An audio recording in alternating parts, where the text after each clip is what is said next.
మనిషి అవసరాలు మనిషి దగ్గర కానీ మనిషి దగ్గరికి నయం అవ్వదు కానీ విశ్వసించి నా దేవుడి దగ్గరకు వస్తే అది ఎటువంటిదైనా తీసివేసి సమాధానంతో పంపి శక్తిమంతుడు నా దేవుడు. ఆమేన్. ఎంత గొప్ప దేవుడు ఆయనకి ఇచ్చిన అయ్యో ఎందుకు పనికిరాము ప్రేమతో ప్రేమించగల గొప్ప దేవుడు. మన వాళ్ళు ఎవ్వరు పోయి మనందరినీ ప్రేమించిన దేవుడు, ప్రాణం దేవుడు, రక్తం కార్చి తన కుమారుడుగా వారిష్యునిగా చేసుకున్న ప్రేమ దేవుడు. ఎంత మంచి దేవుడు మనకు ఉండేందుకు ఎంత గొప్ప దగ్గరంటే అవునగా చెప్పండి. అత్తుకుంటాడంట, ఏం చేస్తాడంట? అతుకునే దేవుడు అంట. అటువంటి గొప్ప దేవుడు మనకు కలిగి ఉండేందుకు మనం ధన్యులుగా చెప్తారు. ఆయన ఇక్కడ ఆయన ఎంత మాట చెప్తాడంటే మార్కు సువార్తలో ఆయన చెప్తాడు 7వ అధ్యాయం 24వ వచనం చూద్దాం.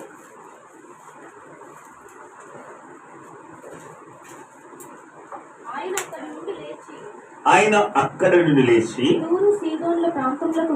వెళ్ళి ఒక ఇంట ప్రవేశించి ఆ సంగతి ఎవరికి తెలియకుండా వలనని. ఆమేన్.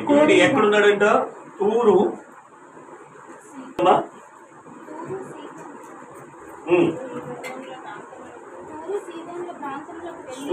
సీదోను ప్రాంతంలో ఉన్నాడు. ఆమేన్. ఇది ఎక్కడుందో చెప్పండి. చాలా దూరంలో ఉన్నాడు యేసయ్య. అందులో ఏం చేసింది? ఒక కుమార్తెను తీర్చిందంట.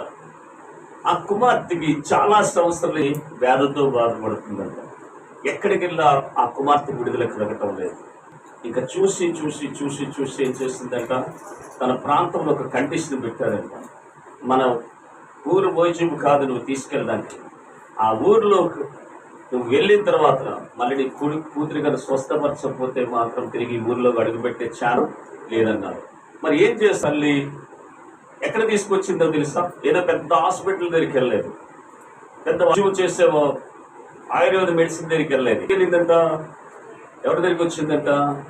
యేసు ప్రభు పాదాల దగ్గరికి వచ్చిందంట. మత్తయి సువార్త 15:20-28 దాకా చూసుకున్నట్టే అక్కడ కనబడతారు చూడండి. అక్కడ ఆయన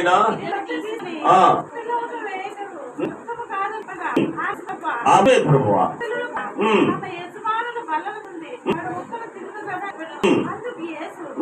అమ్మా